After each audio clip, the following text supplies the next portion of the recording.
জুৰিয়াত যোৱা 4 আগষ্ট তাৰিখে অনুষ্ঠিত হয় নগাঁও জিলা সাহিত্য সভাৰ চতুৰ্থ পূৰ্ণাংগ কাৰ্যনিৰ্বাহক সভাখনি। জুৰিয়া উচ্চতৰ মাধ্যমিক বিদ্যালয়ৰ প্ৰেক্ষাগৃহত অনুষ্ঠিত এই সভাত উদ্বোধক হিচাপে উপস্থিত আছিল অসম সাহিত্য সভাৰ সম্পাদক প্ৰধান ডক্টৰ উপেন্দ্ৰজিৎ শৰ্মা। এই সভাতে উদীয়মান কবি ৰাজু শইকীয়াৰ কবিতাৰ পুথি জোনাকী ৰাতিৰ বাঁহী উন্মোচন কৰে প্ৰধান সম্পাদক ডক্টৰ উপেন্দ্ৰজিৎ শৰ্মাই।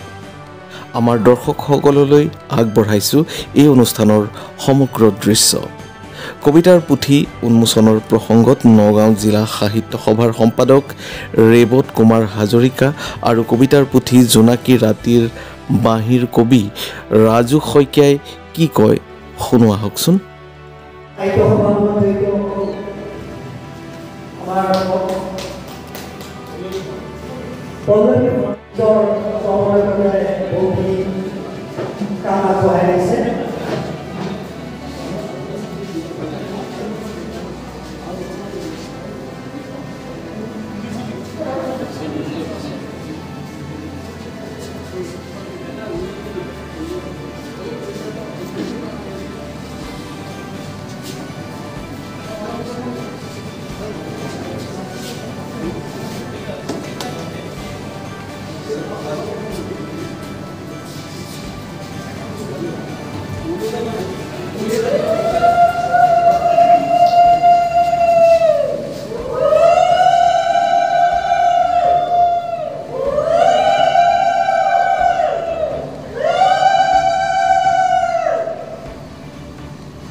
মই নিজকে ধন্যবাদ দিছোঁ যে এনেকুৱা সাহিত্যৰ অনুষ্ঠান য'ত আজি সন্মানতে ইয়াতে জন্মলাভ কৰিলে আৰু লগে লগে এগৰাকী ব্যক্তি হৃদয়ত সুবিকৃত হৈ থকা শব্দৰ যি মায়াজাল শব্দৰ যি শৃংখলিত প্ৰভাৱ, এই শৃংখলিত প্ৰভাৱ কবিতাৰ নামেৰে আজি জোনাকী ৰাতিৰ পুথি এই পুথিখনত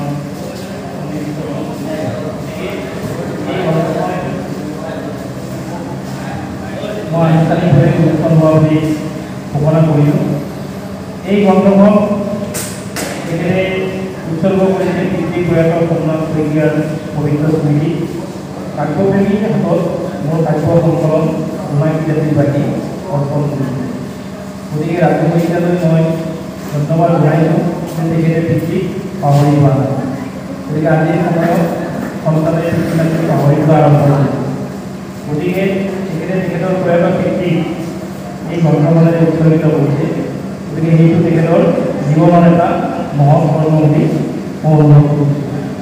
ইয়াতে আমাৰ নগাঁও জিলা সাহিত্য সন্মানীয় ভৰ্তি মণ্ডলৰ জ্যেষ্ঠজনী সংলগ্ন হৈছে সম্পাদক ৰেৱত কুমাৰ হাজৰিকা ডাঙৰীয়াৰ জ্যেষ্ঠজনী সংলগ্ন হৈছে।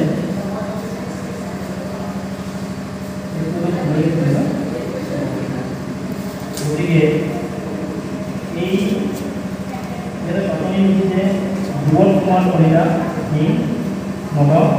গতিকে তেখেতে নিশ্চয় এই গ্ৰন্থখনৰ গোটেইখিনি পঢ়িয়ে পাতনি নিশ্চয় লিখিছে। আপোনালোকৰ হাতত এই গ্ৰন্থ পঢ়িব আৰু গ্ৰন্থখন পঢ়ি এটা কবিতা পঢ়ি যদি এগৰাকী কবি যদি উৎসাহিত কৰা যায় গতিকে তেওঁৰ শ্ৰম সাৰ্থক হ'ব। আৰু মই সদায় এটা কথা কৈ আহিছোঁ যে কোনেও আজি নগাঁও জিলা সাহিত্য সভাৰ যি চতুৰ্থ কাৰ্যনিৰ্বাহক সভাখন জুৰিয়াত অনুষ্ঠিত হ'ল। পুৱা 8:45 মিনিটৰ পৰা বিস্তৃত কাৰ্যসূচী আমাৰ চলিল। ইয়াত উন্মোচক হিচাপে উপস্থিত থাকিল আমাৰ অসম সাহিত্য সভাৰ প্ৰধান সম্পাদক ডক্টৰ উপেন্দ্ৰজিৎ শৰ্মা ডাঙৰীয়া। বিভিন্ন কাৰ্যসূচীৰ মাজেদি আমাৰ আজিৰ দিনটোৰ যি কাৰ্যসূচী চলিল তাৰ মাজেদি আমাৰ এটা ভাল লগা কথা যে ডিঙৰ আমাৰ উদীয়মান লেখক ৰাজু শইকীয়াৰ জোনাকী ৰাতিৰ বাঁহী পুৰো এখন কিতাপ কবিতা পুথি উন্মোচন হয় আৰু প্ৰধান সম্পাদক ডাঙৰীয়াই উন্মোচন কৰিছে। সেইটো কাৰণে আমি জিলা সভায়ো শ্ৰী শইকীয়াৰ ভৱিষ্যতে যাতে তেখেতৰ সাহিত্য জীৱন আগবাঢ়ি যায় তাকে কামনা কৰোঁ। ধন্যবাদ। মই জুৰিয়া প্ৰেছৰ সকলো সভাপতি সম্পাদক সকলক শুভেচ্ছা জনাই আজি এই জুৰিয়া শাখা সাহিত্য সভা ব্যৱস্থাপনাত নগাঁও জিলা সাহিত্য সভাৰ 2023 আৰু 24 বৰ্ষৰ চতুৰ্থ পূৰ্ণাংগ যি কাৰ্যনিৰ্বাহ এই জুৰীয়া উচ্চতৰ মাধ্যমিক বিদ্যালয়ত অনুষ্ঠিত হয়। সেই সভাৰ নগাঁও জিলা সাহিত্য সভাৰ উদ্যোগত আমি দিনৰ পৰা জোনাকী ৰাতিৰ বাহি 3 বছৰীয়া মোৰ এই লেখাৰ যি আজি সফলতাৰ মই যি প্ৰকাশ পাওঁ তাত মই বৰ আনন্দিত হৈছোঁ। এই কিতাপখন উন্মোচন কৰাৰ আজি যিটো আনন্দিত পাইছোঁ, উন্মোচন কৰে অসম সাহিত্য সভাৰ সম্পাদক ডাঙৰীয়া।